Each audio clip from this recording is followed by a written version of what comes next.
the most innovative people think and act? What are the mindsets and habits and tactics of the best innovative leaders around the globe? And what can we learn from them? You don't need to be the CEO. You don't need to be in the marketing group to be innovative. We all can. You might be thinking, why should I be worrying about this right now? Things are pretty good. We're rocking it out, as mentioned earlier. Well, at the same time, and again, I think we should all be proud of our success, we're facing new and increasingly volatile times. Stock market is volatile, as mentioned earlier. Interest rates are climbing, labor shortages, supply chain issues, new technologies, new competitive threats. I think the one thing we've learned from COVID is that over those last couple of years, that we can no longer just rely on what worked in the past and expect the same results. One of the things I wrote about in the new book, I call it the 70% rule. The notion is this: in the next 12 months, if you look at what we've got on our plate, if all we do is the plans that we already have, if all we do is the training that we've already received and what we already know, we're likely only going to achieve about 70% of our potential. Now, that's still a passing letter grade, but it compounds. So if you miss by 30% this year or miss by 30% next year, if that keeps compounding negatively, that's why you have Pan Am Airlines and Oldsmobile. On the other hand, if we close that 30%, which I call the creativity gap, these are the things that we couldn't have foreseen, the things that we have to adjust in real time, our ability to be flexible and innovative as we go forward, then we close the 30% gap, and that compounds. And I believe, again, that will propel us for that next 117 years of our company's journey. How do we come up with those fresh new approaches? And how do we apply them day in and day out? So I wanted to frame our conversation around 5 big ideas. What I've learned, I started my career, by the way, as a professional jazz guitarist. I went to the Berklee College of Music right here in Boston, so this is kind of a semi-home area for me. But what I've learned now in 40 years of playing jazz guitar, and 30 years of building startups and investing in them, and 20 years studying human creativity, what I've learned is that there's some common patterns, common approaches, common mindsets of the most innovative people. And that's what I wanted to share with you today. 5 big ideas, the 5 core mindsets of everyday innovation. So our first principle number 1, start before you're ready. Too often, we see an opportunity or a challenge, and we wait. We wait for permission or someone to tell us to get started. Maybe we're waiting for ideal conditions. But there's a real risk in waiting, and the risk is that we might lose the opportunity altogether, or at least give up our head start. The most innovative leaders do something different. They get started, even though they can't see the finish line. They're willing to get going, and they adjust as they go. They figure it out. They find a way. They take the initiative. How many times have you heard that expression, if it ain't broke, don't fix it? Who came up with that idea? That's a terrible piece of advice. Seriously. Like, why would you wait until something's broken before getting on with an upgrade? I think we owe it to ourselves to do the opposite.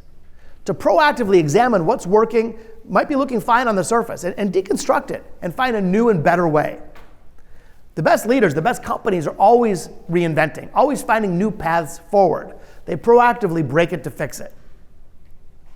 You might say, why don't we do this as much as we could if we're not?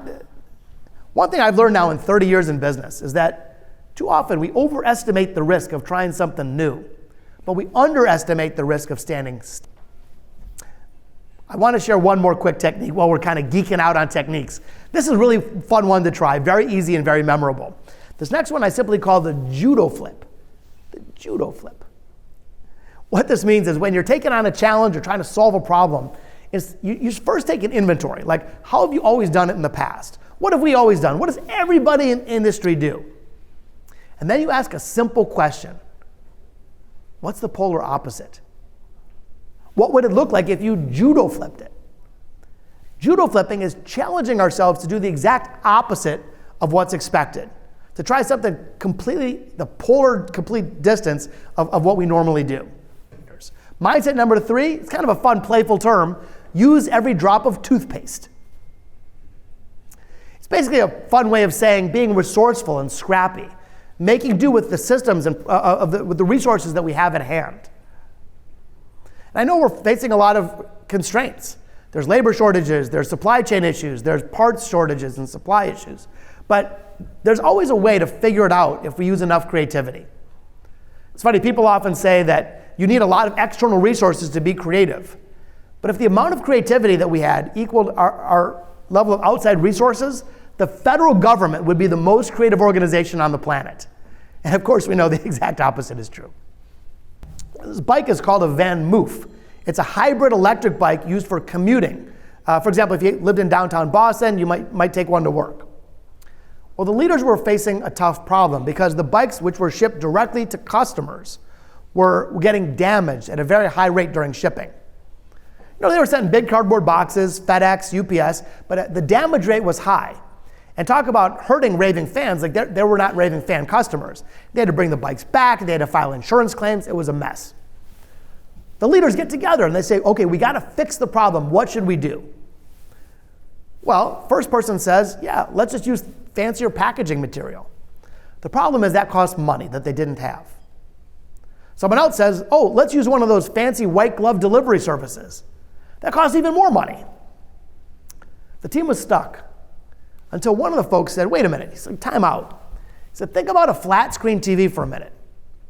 A flat screen TV is about the same size box, it's about the same weight. How can people ship flat screens all day, every day with no damage, but our bikes are getting all messed up? Well, this led to a pretty fun idea. They didn't change the packaging material. They didn't change the shipping carrier. They didn't change a single thing except they printed a flat screen on the box. That's it, a little extra ink. And you know what happened? Damage rates were reduced by 70%. So my point is, when we're facing a tough problem and it feels impossible, because gosh, we just need more supplies, we just need more people, there's always a fresh, creative way if we're willing to go out on a limb. Exactly what they did at Van Moof, and it's exactly what we can do on the front lines of our business. There's mindset number 4. This one's gonna feel weird because it's called reach for weird. I'm certainly not saying we do something inappropriate, of course not. But reach for weird is all about going after the unexpected idea, the oddball approach, the unorthodox angle, because those can make all the difference in the world. Too often we tend to gravitate to the tried and true. So what I'm challenging you to do is ask yourself, before just gravitating to the old way, is there a fresh way? Is there an odd way? Is there a bizarre way? Is there a weird way? Because weird can be fun, but weird can be effective. This last one, I borrowed the phrase from a Japanese proverb. Fall 7 times, stand 8. Here's what I've observed. The best innovators don't look at failure as fatal.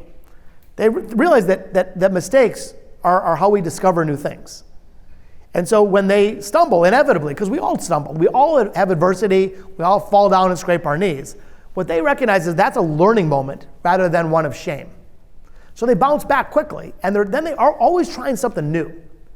This is not about doing the same thing over and over and expecting a new result. Instead, it's trying, each time you get knocked down, which is, again, part of life, trying a slightly different approach, a fresh angle, a new creative strategy in order to ultimately carry the day. So think of this as the intersection of creativity and resilience. Those two forces come together, and you have fall 7 times, stand 8.